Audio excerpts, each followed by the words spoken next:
We have to start by creating new good-paying jobs, capping those abandoned wells, reclaiming mines, turning old brownfield sites into new hubs of economic growth. The fastest growing job in the United States before COVID was solar power technician.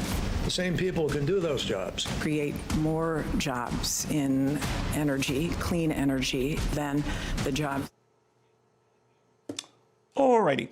Sometimes these little demons hit us here, but you got the gist of where the Biden administration is coming on these lost jobs in the energy industry, the traditional fossil fuel energy, ever since he announced that he was shutting down the Keystone Pipeline, or at least are part of it. 1,000 jobs quickly jettisoned at one major player. Jobs could be in peril that depend on this as well, affecting the oil industry, the coal industry. And that's where the West Virginia Governor Jim Justice comes in.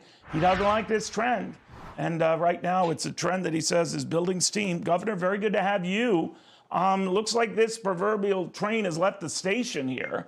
But when John Kerry, I guess their climate change envoy, talks about, you know, a lot of these workers who've lost jobs transitioning to solar panels and putting them on homes and buildings, I wonder if they get the magnitude of this.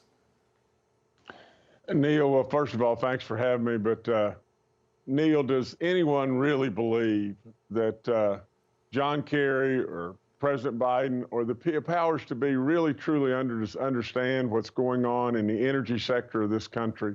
I mean, you know, it's bad enough that the country's divided in a lot of different directions today, and we better reach back and pull our head out of our what and get ourselves back together and have some real rational thinking. But if you'll just step back and think about this, West Virginia embraces the alternative energies, but we are smart enough to realize, and this country should realize, that we can't do without coal and gas today. I mean, absolutely, we're going to go from energy independence to dependence that could very well cause chaos in a lot of different situations. And Neil, just think about just this. You know, the people in the energy sector, whether it be coal or gas or whatever it may be, they're proud people. And they've worked there for decades and decades. And absolutely, without any question, no matter what anybody tries to tell me, you can't possibly do without coal and gas today. But these proud people, what just happens if they know they powered the nation? They absolutely saved us at wartime. They know all of that. And at some point in time, they may awaken to the fact that they're just tired of getting beat on and tired of getting just pushed down. What if in America today we were to awaken to an industry of gas and coal and everything that would just decide, okay, everybody says they can do without us. We'll just absolutely shut everything down for 6 months and just see. It would spin this nation into chaos like you can't possibly imagine. You know, so if that be the case, then we need them. So why in the world are we just continuing to beat on them? These are good people. So then Governor, let me ask you this. They argue if this was so damaging, those who have been advocating this transition to cleaner energy, that if this was so damaging, then oil prices, related prices would be skyrocketing. They're not. Now, a lot of that, as you know, is really the backdrop of the pandemic and sort of hitting global demand. So they say, what's the big worry? And that there are going to be millions of more new jobs created than the relatively small, by comparison, coal and oil jobs that will go. What do you say to that? Well, first of all, I said in the beginning, we would embrace the alternatives. But the problem with the whole makeup is just this.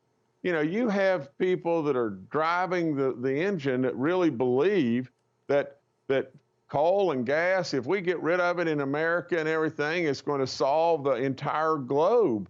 But you know, I met yesterday with Congresswoman Miller, and she was telling me about all the different need and desires that Vietnam, building coal plants, taking electricity to its people, wanting to buy more and more and more coal. I mean, Neil, you know, I'm a practical thinking guy, and I am telling you just straight up, if we don't get rational good thinking going on in this nation, all across our land, we're going to awaken to a situation to where Power bills are going to go out of sight. Brownouts are going to happen. Absolutely, you know, from the standpoint of needing metallurgical coal to make steel, that may blow up. You know, what are we going to do if we turn around and all that starts happening? Are we going to start screaming, drill, baby, drill?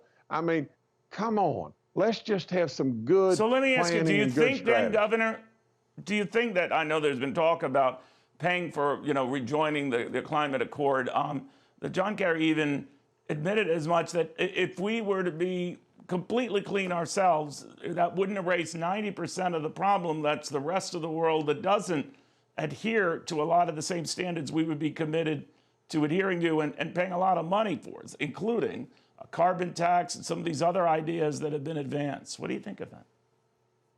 I don't think much of it, because really and truly, we got enough problems going on right now in America. You know, we have a racial divide. We have absolutely a divided people. We have a pandemic.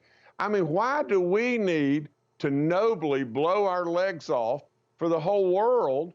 And then in all honesty, the whole world is going to step back and laugh at us. And so no, I mean, I am all for a real strategy, a real energy strategy, because Neil, let me just say one other thing, and it's just this. The only way civilization advances in this world, in time, is cheap, abundant, clean energy. It's the only way. And it was only just cheap, abundant energy. But really and true, if you want civilization to advance, today we need clean energy. And I'm all for it. But we just have to have a strategy rather than a knee-jerk. And that's what we have going on right now. And it's going to backfire. It's really going to hurt us. All right, so just to be clear, as the governor of one of the most important coal states in the country, to say just energy in general, you are open to all forms of energy. You're just not keen on you know, eliminating, in this case, coal, right? Well, I mean, that's exactly right, Neil. I mean, you know, West Virginia, the Coal Association, the gas people, all of us embrace the alternatives. Just the other day, I welcomed a $200 million investment into our state on the windmill business.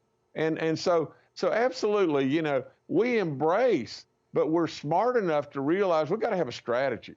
We've got to have a real strategy going forward that says this is going to be, you know, this is what we're going to do. This is how this is going to phase in, phase out, this and all that. Got it. Governor, thank you very much. Governor Justice, West Virginia.